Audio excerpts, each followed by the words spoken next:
Au lendemain du SIDAction, où en est la lutte contre le sida en Corse, les progrès de la recherche et notamment les trithérapies permettent à des personnes séropositives de vivre avec la maladie. Vous entendrez le témoignage d'un homme contaminé il y a 30 ans, mais la prévention reste essentielle. Le docteur Jean-François Abinot, chef du service infectiologie à l'hôpital d'Ajaccio, sera notre invité.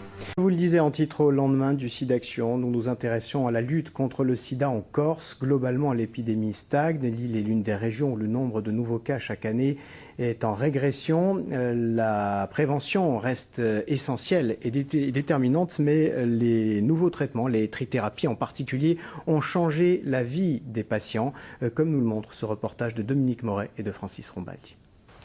Michel a appris sa séropositivité il y a plus de 30 ans. À l'époque, le VIH était un virus totalement inconnu. Cet homme qui dit mener une vie normale doit sa survie au progrès de la médecine. Tout au début, c'était très dur parce qu'il n'y avait pas de traitement. Et maintenant, grâce à la trithérapie, on est arrivé de 12 médicaments, on est arrivé à 2 médicaments. Et maintenant, on le vit très bien. Enfin, personnellement, moi, je le vis très bien. En ayant avec une vie saine. Dans ce centre de dépistage anonyme et gratuit à Ajaccio, chaque jour, des patients viennent effectuer des TROD, tests rapides d'orientation diagnostique. Ce procédé est réservé aux personnes ayant eu des comportements à risque il y a plus de 3 mois. Le résultat est instantané.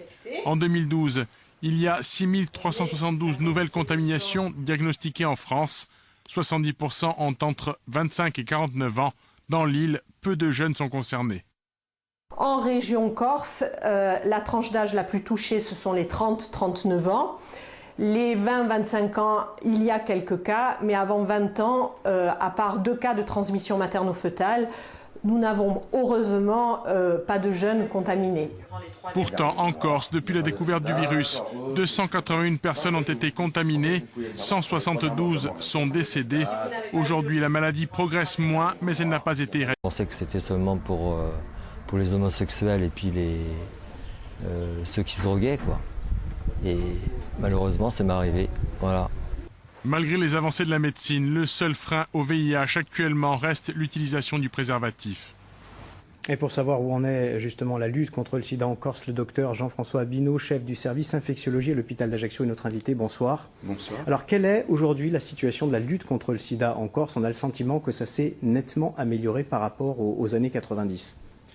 Alors, effectivement, la Corse a bénéficié de l'élan général, c'est-à-dire de l'apparition des nouveaux médicaments, des nouvelles molécules anti-VIH à la fin de l'année 96, qui a fait progressivement qu'un séropositif, aujourd'hui, a la même espérance de vie qu'un séronégatif, à condition, bien entendu, de se traiter. Et ça a surtout amélioré les conditions de vie des patients au quotidien? Sur le plan conditions de vie, au début, comme l'a souligné ce jeune patient, il y a eu d'abord une petite dégradation due à l'abondance des médicaments. Mais depuis cette période, nous avons gardé l'efficacité remarquable de ces traitements tout en améliorant considérablement la galénique et donc les possibilités de prise de médicaments relativement confortables. Le regard sur la maladie et sur les personnes atteintes par le VIH a-t-il changé?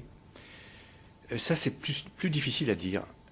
Intuitivement, je vous répondrai oui, parce que même en Corse, parce que on en parle beaucoup. Des associations font un travail énorme pour justement faire que les personnes touchées ou les personnes à risque ne soient plus considérées comme à part. Sur le plan social, il y a beaucoup de travail qui a été fait pour intégrer ces personnes également sur ce plan-là, parce que vous savez, il ne faut pas perdre de vue qu'un SDF séropositif, c'est d'abord un SDF, et que